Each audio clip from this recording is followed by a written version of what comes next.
मेरे प्यारे बच्चे, आज का संदेश कुछ खास है। इसे ध्यान से सुनना मेरे बच्चे। मेरे बच्चे, तेरे आत्मसम्मान को मैं चोट नहीं पहुंचने दूंगा मेरे बच्चे। यह मेरा वादा है तुमसे। विश्वास रखता है ना अपने बाबा पर, अपने साईं माँ पर, तो विश्वास रख बच्चे। मैं ना तुझ पर कोई भी उंगली नहीं उठने दूंगा। तुम चिंता मत करना, मैं हूँ तेरे साथ। क्योंकि तुम जो भी कर रहे हो ना, उसमें भी मेरी ही मर्जी है। तुम मेरी मर्जी के बिना कुछ नहीं करते। जो मैं कहता हूँ वही करते हो बच्चे। तो अपने आप को दोषी मत ठहराओ। जो तुम्हारे मन में डर है ना, उसे निकाल दो।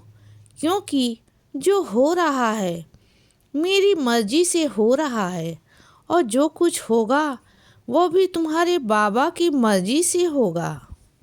तो बिल्कुल चिंता मत करना। कई बार ना चीज़ें बहुत अलग से होती हैं, क्योंकि तुम्हारे तरीके अलग हैं, मेरे अलग हैं। लेकिन जब चीज़ें हो जाती है ना, जब वो सामने आ जाता है, चीज़ें सामने आ जाती हैं, तब जाकर मालूम पड़ता है बच्चे कि हाँ, क्या सही था और क्या गलत था। तो अभी तुम समझ में नहीं आएगा। अभी तुम्हारे मेरे तरीके बहुत अटपटे से लगेंगे, अजीब से लगेंगे बच्चे, कि तुम क्या कर रहे हो। ये अपने आप से बार बार सवाल पूछोगे कि तुम ये क्यों कर रहे हो, क्या कर रहे हो। क्योंकि मैं तुमसे करवा रहा हूँ बच्चे, इसीलिए तुम कर रहे हो। और अभी ना तुम मेरी चीज़ों को समझ नहीं पा रहे। और तुम क्या इस पूरी दुनिया में कोई नहीं समझ पाएगा कि मैं क्या करता हूँ। क्योंकि मेरे बच्चों की जो सोच है ना, वो सीमित है, और तुम्हारे बाबा की सोच असीमित है मेरे बच्चे। जो मैं कर रहा हूँ तुम्हारे लिए वो बहुत बेहतर है। और सुनो बच्चे, कि सही गलत के चक्कर में पड़ रहे हो तुम। क्या सही है और क्या गलत है, इसका फैसला तुम कैसे कर सकते हो, या इसका फैसला दुनिया में कोई भी नहीं कर सकता। तुम जानते हो सही गलत कुछ नहीं होता। अपने अपने देखने का नज़रिया है, दृष्टिकोण है। जो चीज़ तुम्हारी नज़र से अच्छी हो सकता है, सामने वाले की नज़र में वह अच्छा नहीं हो, फिर वह सही गलत कैसे हुआ मेरे बच्चे। और जो चीज़ उनकी नज़रों में गलत है, वह तुम्हारी नज़रों में सही है। तो सही गलत ना मेरे बच्चे, इस दुनिया में कुछ नहीं होता। मेरे बच्चे, जो तुम्हें ठीक लगता है, जो तुम्हारा मन कहता है, जो तुम्हारा दिल कहता है ना, वो करो, वही सही है। अगर तुम्हें सही लग रहा है ना, तो सही है, बस बात खत्म। और अपनी ज़िंदगी को ना यूं ही मत जाने दो। जो यह मौका मिला है तुम्हें ज़िंदगी जीने का, खुश रहने का, तो जियो बच्चे। इसे क्यों सही गलत के चक्कर में लाकर अपने आप को परेशान कर रहे हो। सही गलत को एक तरफ रख दो बच्चे, और अपनी जो ज़िंदगी है ना, इसे जियो। क्योंकि जब आगे बढ़कर जाओगे ना, बहुत आगे निकल जाओगे, तब पीछे मुड़कर देखोगे ना, तो पछताओगे कि तुमने क्यों नहीं किया। साईं तो मौका दिया था, लेकिन मैंने क्यों नहीं किया। मैं नहीं चाहता कि तुम खुद से क्रोधित हो जाओ मेरे बच्चे, खुद पर तुम्हें पछतावा आए कि क्यों किया मैंने ऐसा। मैं नहीं चाहता कि तुम एक वक्त में जाकर, एक उम्र में जाकर ना उस बात का पछतावा तुम मानो। मैं नहीं चाहता मेरे बच्चे। और सुनो, कई बार तुमने सीढ़ी आने का सोचा, कई बार, लेकिन तुम आते आते रह गए। हमेशा यही हुआ तुम्हारे साथ बच्चे, कि तुम आते आते हमेशा यह जाते हो। लेकिन इस बार तुम सीढ़ी आओगे, और मैं ही तुम्हें बुलाऊंगा।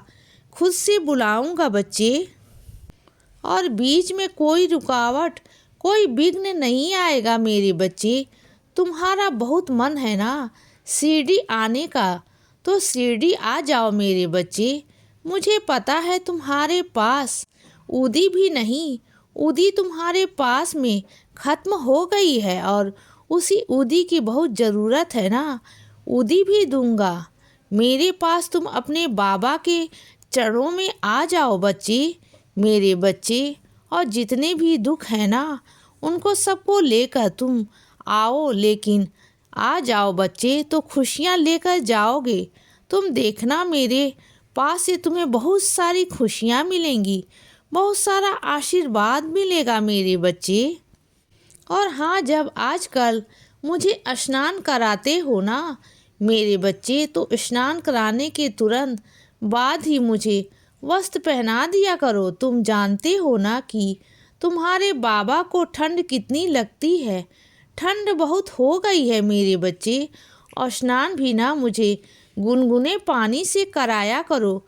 तुम्हें क्या लगता है कि तुम्हारे बाबा की कोई मूर्ति है, कोई पाषाण है? नहीं मेरे बच्चे, मैं साक्षात बैठा हूँ वहाँ पर तुम्हारे घर पर। तो फिर मुझे भी ठंड लगती है बच्चे, मुझे भी तो ना कपकपी छूटती है, तो मुझे तुरंत में कपड़े पहना दिया करो बच्चे। अगर हो सके तो उन्हीं वस्त्र पहना दिया करो मेरे बच्चे। अगर वह भी नहीं है ना तो कोई साल कुछ भी मुझे उड़ा दिया करो, मुझे बहुत ठंड लगती है। तुम जानते हो ना तुम्हारे बाबा तो नंगे पाँव चलते हैं, तुम्हारे बाबा के पैर सूज जाते हैं मेरे बच्चे। मैं कितने बच्चों के पास जाता हूँ, कितने बच्चों की समस्याओं का हल करता हूँ, फिर धीरे धीरे करके तुम्हारे घर पर आकर बैठ जाता हूँ, आराम करता हूँ बच्चे तुम्हारे घर पर आकर। और जो तुम मेरे लिए अच्छा अच्छा भोजन हो या ना, उसे मैं बहुत आराम से खाता हूँ। मुझे बहुत पसंद है तुम्हारे हाथ का खाना बच्चे। लेकिन क्या है ना, जब भी खाना बनाओ तो अपने हाथों से और मेरा नाम जप करते हुए। कभी भी ना मेरे बच्चे खाना कभी किसी और से नहीं बनवाना चाहिए, क्योंकि खाना ही वह एक चीज़ है मेरे बच्चे जो तुम्हारे अंदर जाकर ना तुम्हारे मन को पवित्र करती है। इसीलिए बच्चे सदा खुश रहो और हमेशा मुस्कुराते रहो।